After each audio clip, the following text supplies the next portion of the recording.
So I'm gonna go to directly to GeoGebra.com. So this video I'm making to help us how to use the tools of geometry. Here, click on the geometry, and then you see there's a mouse point, line segment, line, polygon, circle with center. So the basic thing is the first is the point. So by default you can have those points named as uppercase A, B, and you want to change this maybe, and you can double click on it.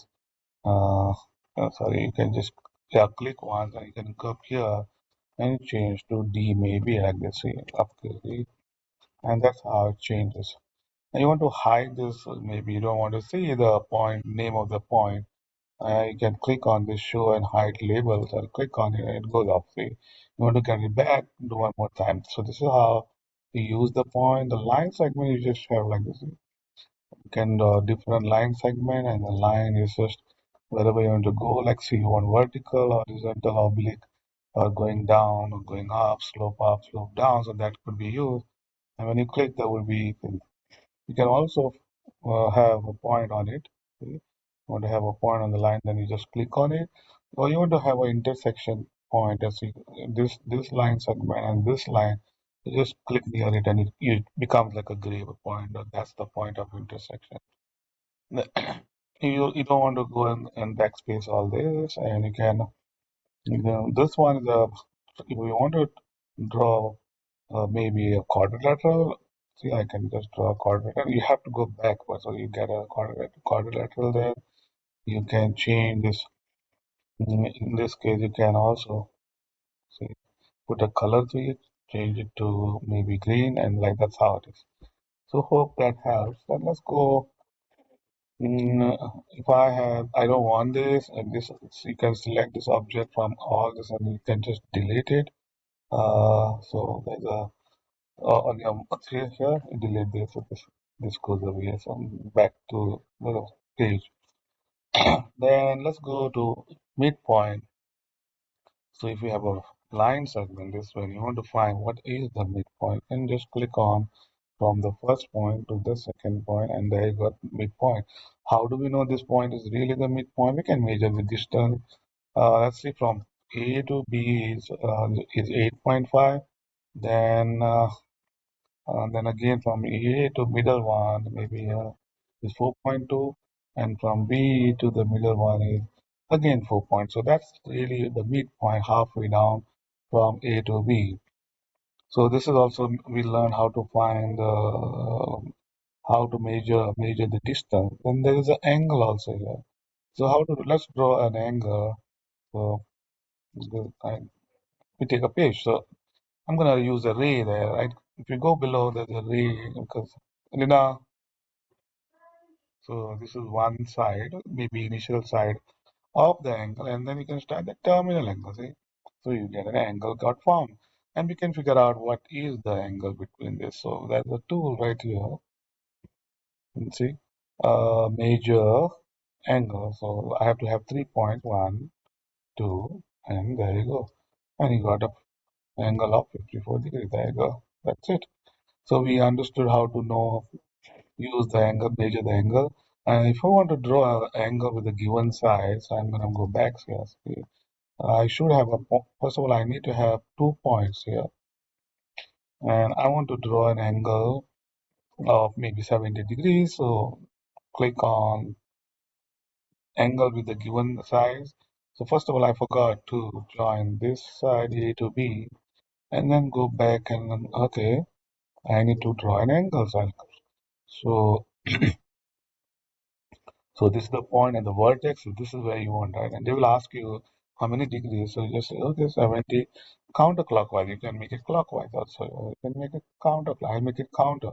Click on it, and you can see there's a point and something. There should be another point up there. So what I'm gonna do is use my mouse and hold and bring it down, and you can see the point right there. So that's the angle from this to here. So, yeah. So we know how to draw an angle or how to measure an angle. Uh, let's see what else we need to know. Okay, the next is what is the meaning of Directly we can do perpendicular from a point to a line. So the first thing you need to have a line. So draw a line, and there's a point outside it, and you want to draw a perpendicular from this. Of course, I'm going to make a video, another one with using the circle, but this tool helps just like this. You just click on it and click the line, and you get a perpendicular. If you really want to know is this point, click on this. Let's measure the angle using the tool, and here's the measure angle. Measure where the angle. This the angle. I'm missing angle. I want to know this angle, first one. Click on this 2.6, there's a 90-degree getting formed, and the other one also is click here, click here. So two boxes. I can use the mouse to separate this here and separate this. So that's like 90 degrees, right?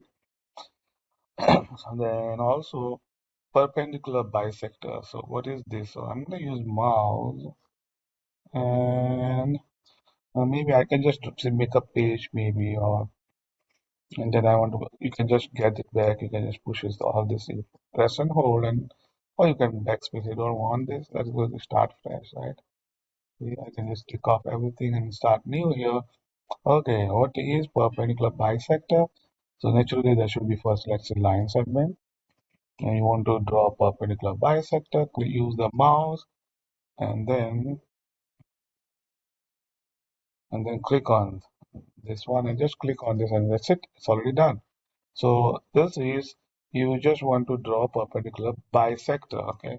The first one is just a perpendicular line from a point outside. Or if you want to have at certain point, let's take a point right here, and you can also draw perpendicular to the line, and maybe you can just click here. Oh, no, I think you have to do from here. No, this is perpendicular. If you want to have, no, this doesn't work like that. So another tool is parallel line. So that means you have to have two line, one line. So let's see, there is a line, okay, and there's a point outside, and there's a point. Click anywhere, and you want to draw a line through this parallel to AB. And for this, you can just use this one. So select the point. So this was, sorry, go back. If you make a mistake, go back. And you want to draw parallel. Select a line and a point. So I select this line and this point. So it drags there. In other words, it becomes parallel. That's it. And there's also, you need to know the angle bisector. So what we'll make a construct an angle first. Go down and use the rate, two rays. So go like this. And you want to bisect this, right? So for this, let's go directly and use this angle bisector tool, right? So this is, and you say you want to bisect. So from here to this point, and that's one. See, that's it. You're done. I would really want to check whether the it's really the click a point. One more and check the angle measure of the two to see whether what they are equal. So that's the only way we can check. The first one is 35 point, and click the 3 point, and you get another one 35 points. So both the angles is same. So that's why this is the angle bisector. So we learned that also. And one more thing is, this is about, let's go back, there's a circle. If you have a circle, imagine, I can draw a circle with center. So I want to have a point. Let's see, there's a point, and I want to draw a circle with the center. So this is the center. And then you can have a, see, I can have this one point. I can move around anywhere you want to point, and that's the circle. And imagine if there was a point and you want to draw a tangent from that point to the circle. So you can use this tool. So here to select a point, or and then the circle. So from here you want to draw perpendicular to the circle, and you can see clearly there you go. So you see those tangents have been drawn from the point outside.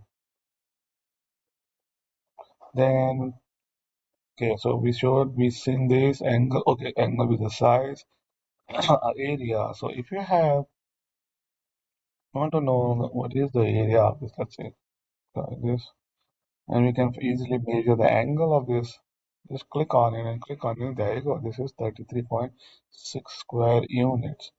And now the difference between vectors. This is a vector. See, this is a vector, but array is a point and non-ending. See, that's the array. It has a starting point and it just goes on. And this is a vector. What is a vector? Has a fixed distance and a direction. So I hope that. Now, what's the difference between a lot of circles here? So if you see the first circle with center. So select center point and then point on a circle, which we already did. Now this one tells you you have to have a select a point and then the radius. So what I'm going to do is click on the mouse, have a point.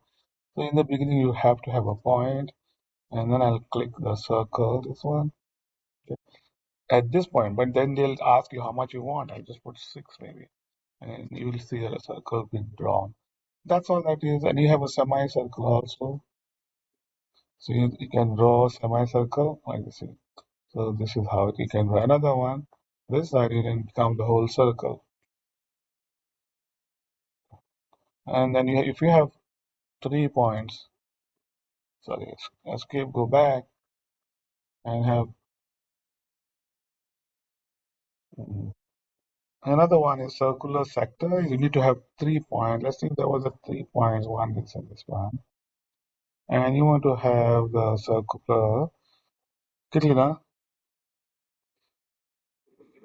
Okay, so with this, I want to end this video and wait for the using tools another video. So wait for the next one very soon to continue with more. We have, if you scroll down, there are more tools to use, and I'll do show this in the next video. Thank you for watching and stay tuned for the next video that I post. Thank you.